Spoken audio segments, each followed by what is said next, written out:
नमस्कार साथियों, हमारे YouTube channel one day exam official में आप सभी का हार्दिक स्वागत है। आज हम पॉलिटिकल साइंस के अंतर्गत यानी राजनीति विज्ञान के अंतर्गत अगला चैप्टर लेकर आए हैं जिसका नाम है पंडिता रमाबाई, जो कि यह TGT, PGT, GIC, LT आदि विभिन्न परीक्षाओं के लिए महत्वपूर्ण होने वाला है। तो आप लोग इस वीडियो को पूरा देखिएगा। तो चलिए शुरुआत करते हैं पंडिता रमाबाई। तो पंडिता रमाबाई का जो जन्म है वह 1858 ईस्वी में हुआ था और इनकी मृत्यु 1922 ईस्वी में हुई थी। तो पंडिता रमाबाई का जन्म 23 अप्रैल 1858 को कर्नाटक के कनारा जिले में हुआ था और इनकी मृत्यु 5 अप्रैल 1922 ईस्वी को मुंबई में हुई थी। नेक्स्ट पॉइंट है, माता पिता की मृत्यु के बाद पंडिता रमाबाई 1878 ईस्वी में कलकत्ता चली गई, जहां संस्कृत का ज्ञान होने के कारण उन्हें पंडिता एवं सरस्वती की उपाधि प्राप्त हुई। तो यह क्वेश्चन UGC नेट में पूछा गया है कि पंडिता रमाबाई को पंडिता क्यों कहा गया है। तो इसका राइट आंसर है संस्कृत का ज्ञान होने के कारण। नेक्स्ट पॉइंट है, पंडिता रमाबाई ने 1881 में आर्य महिला सदन की स्थापना की। उनकी पहली मराठी पुस्तक स्त्री धर्मनीति थी, जिसका प्रकाशन 1882 ईस्वी में हुआ। अगला पॉइंट है, 1882 में महिलाओं की स्थिति में सुधार लाने हेतु पंडिता रमाबाई ने पूना में आर्य महिला समाज की स्थापना की, जिसे प्रथम भारतीय महिला संगठन होने का गौरव प्राप्त है। इसका लक्ष्य ग्रामीण स्त्रियों में शिक्षा का प्रसार करना तथा बाल विवाह को रोकना था। नेक्स्ट पॉइंट है, 1883 में रमाबाई ने ईसाई धर्म स्वीकार कर लिया और अपना नाम मैरी रामा रखा। उन्होंने मराठी में the people of United states का लेखन भी किया। नेक्स्ट पॉइंट है, पंडिता रमाबाई ने 1887 में बोस्टन, जो कि अमेरिका में पड़ता है, में रमाबाई एसोसिएशन की स्थापना की तथा 1889 में विधवाओं को आश्रय देने के लिए शारदा सदन की स्थापना की। नेक्स्ट पॉइंट है, पंडिता रमाबाई ने 1896 ईस्वी में गुजरात के अकाल पीड़ितों को आश्रय देने हेतु संस्था मुक्ति सदन प्रारंभ की। विदेशी दान पर निर्भरता के कारण इसका नाम क्रिश्चियन मुक्ति सदन हो गया।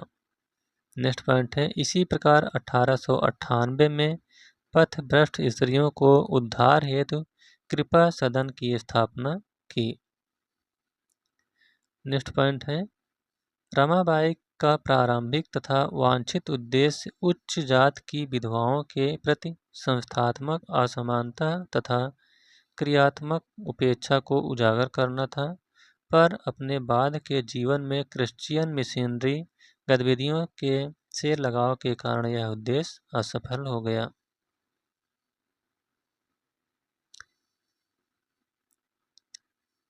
अगला पॉइंट है, उन्होंने विधवा विवाह का समर्थन किया, रूढ़िवादी सामाजिक व्यवस्था का विरोध किया, जिसमें बाल विवाह और घरेलू हिंसा के विरुद्ध आवाज़ उठाई। उन्होंने मराठी में the cry of Indian women नामक पुस्तक लिखी। नेक्स्ट पॉइंट है, रमाबाई ने उच्च जाति की हिंदू स्त्री की 3 आवश्यकताएं बताई। पहली है आत्मनिर्भरता, दूसरी शिक्षा और तीसरी है कुशलता। नेक्स्ट पॉइंट है, इनकी रचना यानी पंडिता रमाबाई की रचना the high caste Hindu women को पहला नारीवादी मैनिफेस्टो माना जाता है, जिसमें हिंदू स्त्री के जीवन का आलोचनात्मक वर्णन किया गया है। नेक्स्ट पॉइंट है, उन्होंने नारीवाद के लिए सीता सावित्री मॉडल का समर्थन किया। नेक्स्ट पॉइंट है, उन्होंने तिलक की आलोचना की। इनके अनुसार तिलक सामाजिक सुधारों और महिलाओं के समान अधिकारों के समर्थक नहीं थे, क्योंकि तिलक ब्रिटिश सरकार द्वारा किए गए सामाजिक सुधारों का विरोध करते थे। अगला पॉइंट है, रमाबाई ने जाति व्यवस्था के विरोध हेतु प्रतिलोम विवाह का समर्थन किया, अंतर्राज्यीय विवाह, विधवा विवाह पर बल दिया। अगला पॉइंट है, इन्होंने हिंदू धर्म का विरोध किया, क्योंकि उनका मत था कि हिंदू धर्म महिलाओं का विरोधी है, तथा ईसाई धर्म को प्रगतिशील माना, जिसमें व्यक्ति की स्वतंत्रता पर बल दिया गया। ईसाई धर्म में ही स्त्रियों की प्रगति संभव है, यह पंडिता रमाबाई ने कहा। नेक्स्ट पॉइंट है, समाज सेवा के लिए ब्रिटिश सरकार ने 1919 ईस्वी में पंडिता रमाबाई को कैसर-ए-हिंद की उपाधि प्रदान की। नेक्स्ट पॉइंट है, 1989 ईस्वी में भारत सरकार द्वारा उनके नाम पर डाक टिकट जारी किया। आइए अब देखते हैं पंडिता रमाबाई की महत्वपूर्ण रचनाएं। उनकी पहली रचना है the high caste Hindu women, जो कि 1887 ईस्वी में लिखी गई थी। दूसरी जो रचना है वह है ए टेस्टिमोनी, जो कि कब लिखी गई थी? 1917 ईस्वी में। तीसरी रचना है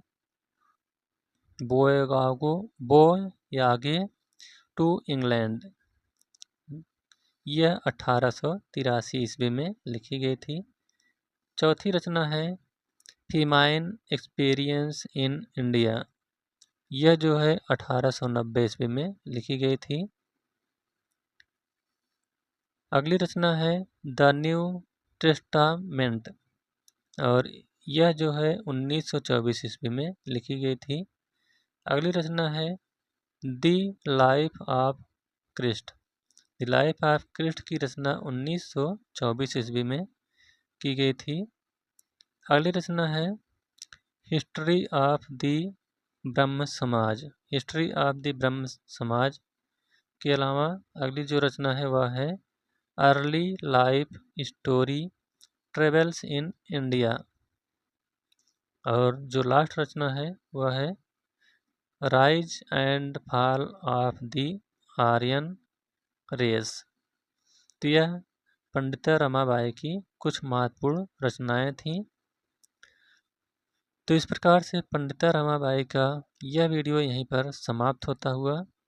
यह वीडियो आपको कैसा लगा? अगर अच्छा लगा हो तो वीडियो को लाइक, शेयर और चैनल को सब्सक्राइब करिएगा।